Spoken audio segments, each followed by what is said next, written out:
बहुत साल पहले, जब कहानियाँ सिर्फ सुनाई नहीं जाती थीं, बल्कि हर महल, हर गांव, हर इंसान उन्हें जीता था।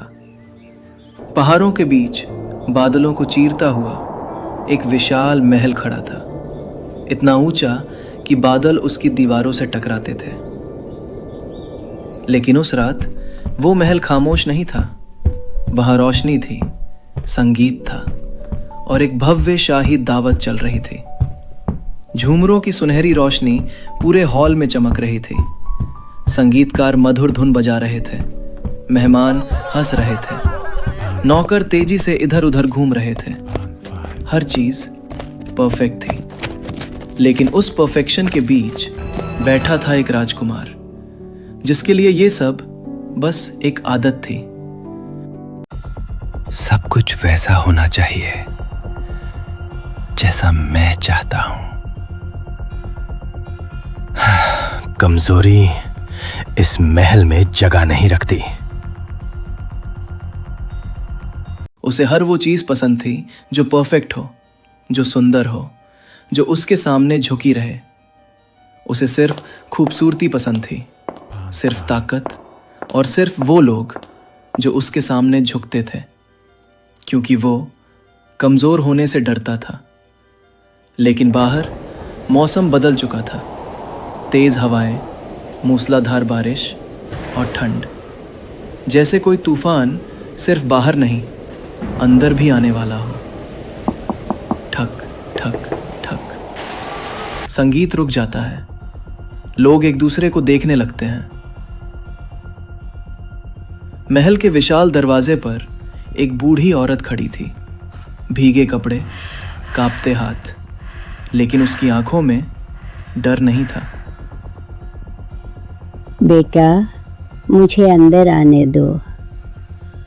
मेरे पास देने के लिए कुछ नहीं, बस ये एक गुलाब है। कुछ मेहमान हंस पड़े, कुछ नौकर घबरा गए, कुछ लोगों ने नजरें फेर लीं, लेकिन राजकुमार बस उसे देख रहा था। ये कोई सराय नहीं है और ये महल हर किसी के लिए नहीं है। उसने उसकी हालत नहीं देखी, सिर्फ उसका चेहरा देखा। तुम सिर्फ वही देखते हो जो आंखों से दिखता है। पूरा हॉल शांत हो गया। निकल जाओ यहां से। उस एक पल में उसने सिर्फ एक औरत को नहीं ठुकराया, उसने अपने भाग्य को ठुकरा दिया। अचानक तेज रोशनी पूरे महल में फैल गई और सब बदल गया।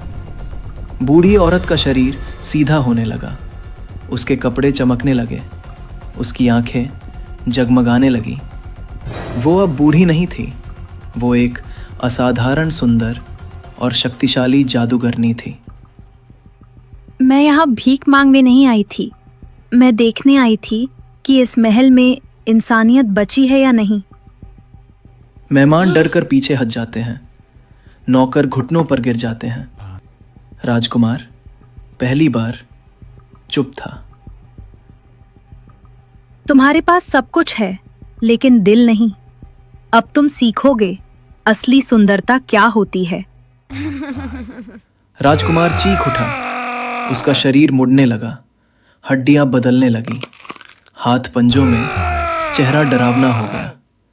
लेकिन सबसे ज्यादा बदलाव उसकी आंखों में था, जहां पहली बार डर था। दर्द शुरू होता है, शरीर बदलता है, आवाज गूंजती है। वो बन चुका था बीस्ट। लेकिन जादू यही खत्म नहीं हुआ। एक चमकता हुआ गुलाब हवा में उभरा, जिसकी पंखुड़ियां हल्की हल्की रोशनी दे रही थीं और धीरे धीरे गिरने लगी। ये गुलाब तुम्हारा समय है। जब तक इसकी आखिरी पंखुड़ी नहीं गिरती, तुम्हारे पास मौका है किसी को अपने इस रूप में प्यार करने का और उसका सच्चा प्यार पाने का। लेकिन याद रखना, प्यार मांगा नहीं जाता, कमाया जाता है। अगर तुम असफल रहे तो तुम्हारे अंदर का इंसान हमेशा के लिए खत्म हो जाएगा। और उसी पल महल बदल गया। घड़ियां बोलने लगीं, बर्तन हिलने लगे, मोमबत्तियां जल उठीं। मेहमान, नौकर, सब इस जादू में कैद हो गए, जिंदा, लेकिन वैसे नहीं जैसे वो चाहते थे। और समय अब सच में खत्म होने लगा। सालों बाद एक छोटा सा गांव, जहां जिंदगी बस दोहराई जाती थी। सुबह की धूप धीरे धीरे गलियों में उतरती है। लोग अपने काम में लगे थे, बच्चे खेल रहे थे, लेकिन वहां एक लड़की थी, अलग।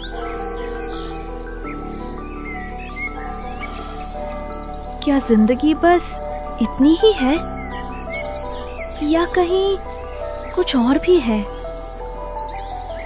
वो सपनों में जीती थी, किताबों में खोई रहती थी।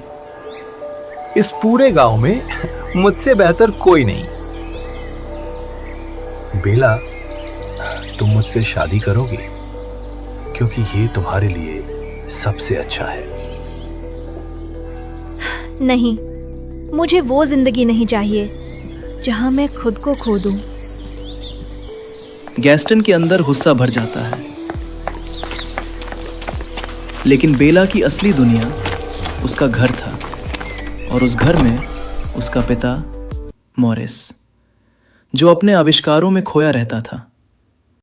बेला, देखो, इस बार ये काम करेगा। पापा, एक दिन सब समझेंगे आपको। एक दिन उनके घर एक खटखटाहट हुई और एक खत आया। उस खत में मॉरिस को काम के सिलसिले में एक बड़े शहर जाने के लिए बुलाया गया था। ये उनके लिए एक मौका था खुद को साबित करने का और अपनी मेहनत को दुनिया के सामने लाने का। मुझे बड़े शहर जाना होगा। शायद इस बार लोग मेरे काम को समझे। जाने से पहले मॉरिस ने अपनी बेटियों से पूछा, तुम्हें क्या चाहिए बेटा? चिंता मत करो, मैं सब लेकर आऊंगा। बड़ी बेटियों ने महंगे कपड़े, गहने और कीमती चीजें मांगी, लेकिन बेला ने सिर्फ एक साधारण सा गुलाब मांगा। मॉरिस ने हंसकर वादा किया और अपने सफर पर निकल पड़ा। मॉरिस सफर पर निकला, लेकिन किस्मत को कुछ और मंजूर था। रास्ते में उसे खबर मिली कि जिस जहाज से उसे आगे जाना था, वो भयानक तूफान में समुद्र में डूब चुका है। आसमान काला पड़ चुका था, हवाएं और तेज हो रही थीं। मजबूर होकर मॉरिस ने वापस लौटने का फैसला किया।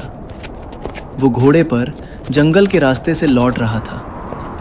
तभी उसे अपनी बेटियों की बातें याद आईं और उसके चेहरे पर चिंता और उदासी दोनों आ गई।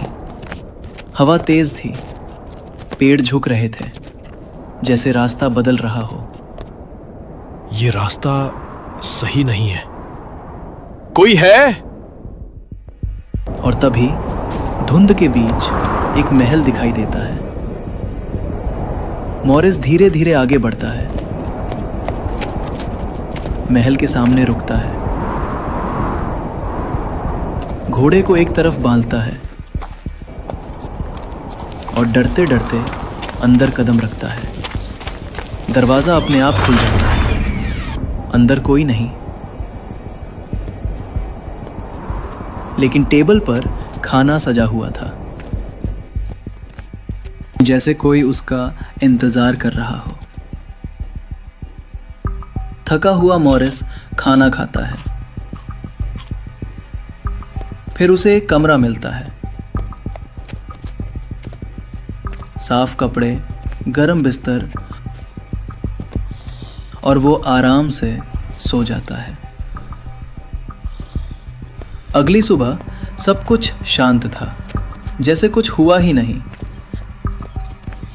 महल के पीछे एक शाही बाग था, खूबसूरत, शांत, और वहीं एक गुलाब खिला हुआ था। मॉरिस को बेला की बात याद आती है। वो मुस्कुराता है और गुलाब तोड़ने के लिए हाथ बढ़ाता है, और तभी कौन है वहां? अंधेरे से वो सामने आता है, विशाल, डरावना, गुस्से से भरा। मुझे माफ कर दो, मैं बस। तुमने मेरे महल में घुसने की हिम्मत कैसे की? और उसी पल मॉरिस की आज़ादी खत्म हो जाती है। एक और जिंदगी कैद हो गई। जब ये खबर बेला तक पहुंचती है तो उसके अंदर डर नहीं बल्कि हिम्मत जागी। मैं उन्हें वापस लाऊंगी, चाहे कुछ भी हो। लेकिन उसे नहीं पता था कि वो जिस कहानी में कदम रखने वाली है वो सिर्फ एक कहानी नहीं, एक श्राप, एक सच्चाई और एक किस्मत है जो उसका इंतजार कर रही है।